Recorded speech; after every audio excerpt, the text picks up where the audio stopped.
Hello. So itong Toyota Innova na 2014 model, ito ang problema. Ayun, walang busina. Pero yan, pag ganyan mayroon, di ba? Oh, pero pag ganito wala. So ano ang sira?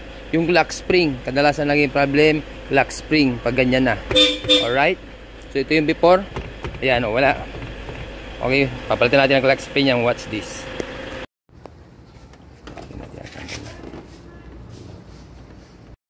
So ito na mga boss, yung papalitan natin na lock spring.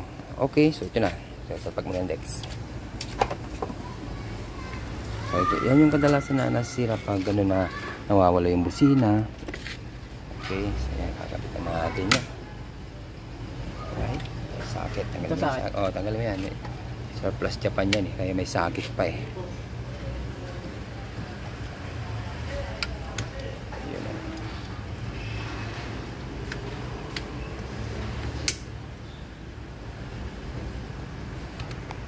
Okay, testing mo nga. Yan, brown lang. Brown. Ayun, oh. Okay. Okay, kapit na yan.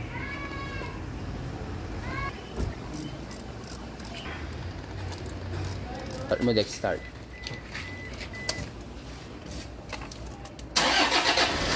Okay, sina. Ikot. Sina, sige. Ayun, oh.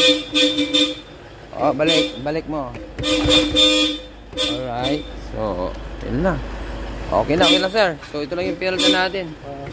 Yung clock spring lang. Ito yung kadalasan na naging problem pag gano'n na mangyari sa inyo. Okay, ayos.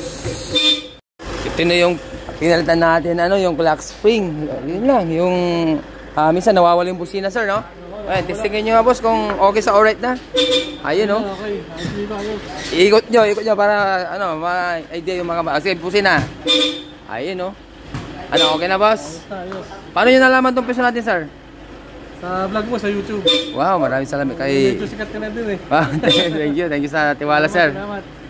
Yan, YouTube, Facebook, kayo sa TikTok, makikita tayo. Thank you. Maraming salamat, sir, ha? Salamat po. Thank you, ingat po kayo, sir. Balik ako, sakali may problema. Oo, wala nang sirang sakyan, nandito lang tayo. Thank you. Thank you, yeah, happy customer. Sarap sa kalaban. Kailangan maging tapat tayo kung ano yung sira, yun lang ang sasabihin natin. Ayun, tapos na agad. Okay, thank you.